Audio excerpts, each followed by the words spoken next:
Hey, I play a trading card game called Magic the Gathering, but what you might not realize is that while you're distracted staring at Liliana of the Vale's assets, is that Magic actually has a story. These stories are alluded to in the flavor texts of many cards, but they come in full in novels released alongside packs of cards called Fat Packs. Or at least they used to. Nowadays, stories are released every Wednesday on the Magic the Gathering website, where you can read them for free. That's been happening for a while, but there's been a lot of stories thus far. You, as a busy YouTube peruser and wizard card player, don't have time to read all those stories. So let me help you by summarizing them, so you don't have to read them. There's been a lot of videos covering a lot of the older lore, and a lot of the newer lore too, but I'm going to begin where I believe the newest age of Magic the Gathering story begins, what I'll call the GATEWATCH era. So that starts with Battle for Zendikar. But before I get to that, there's some important background lore about the Magic universe, or shall I say, multiverse, that I need to go over. First of all, the multiverse of Magic is made up of different worlds called planes. There's a lot of planes, theoretically an infinite number, but I can't count that high. They exist in little pockets floating around in an in-between space called the Blind Eternities. Think of them like different planets in one very, very big solar system.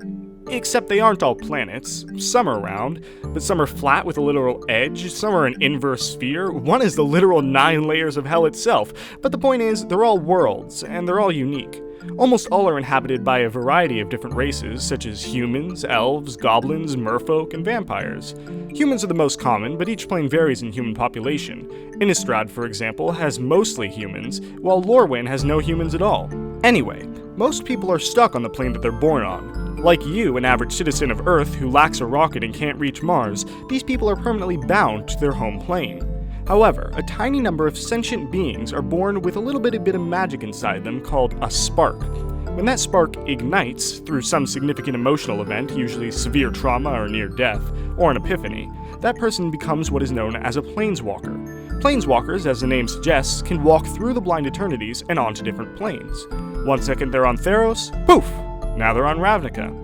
Planeswalkers used to be near godlike beings with vast magical capabilities and immortality. But then came a time where rifts were forming throughout the multiverse, centered around a plane called Dominaria, which is basically the nexus, or the center of the multiverse. Turns out being the center of everything is pretty bad for your health, and that started to take its toll.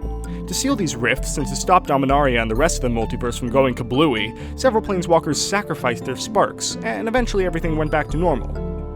Almost. In this great sealing of rifts, which is called the Mending, the multiverse reshaped how planeswalker sparks work.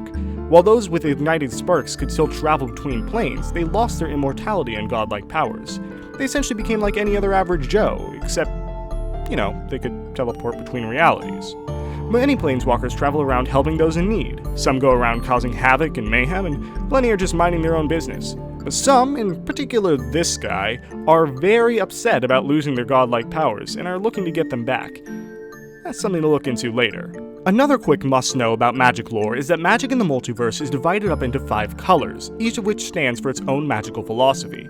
Those colors are white, blue, black, red, and green. There's also colorless, which is not a color.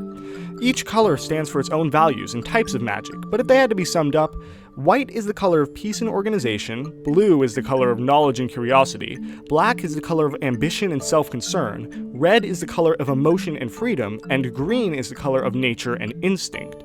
These colors dictate how magic is used and how magic energy, or mana, flows between and amongst the planes. So now you know the basics: planes, planeswalkers, the mending, and colors of magic. Tune in next time, where we're going to start looking at the true story of magic. Hey, thank you so much for watching this video. This is a new series I'm starting. I plan on releasing these once a week, but actually once a week instead of that thing where I disappear for a while, as I often do. The plan currently is to start with Battle for Zendikar's story and then move through Shadow of over Innistrad, Kaladesh, Amonkhet, Ixalan, Dominaria, and whatever comes, and then I'll go back and do older lore as I feel like it. But the plan is to go from Battle for Zendikar onward first. So we'll see how that pans out. We'll see how things go, and if you think that's not the order I should do things or I should start somewhere else, let me know in the comments down below. It'd be much appreciated. Alright, see you next week.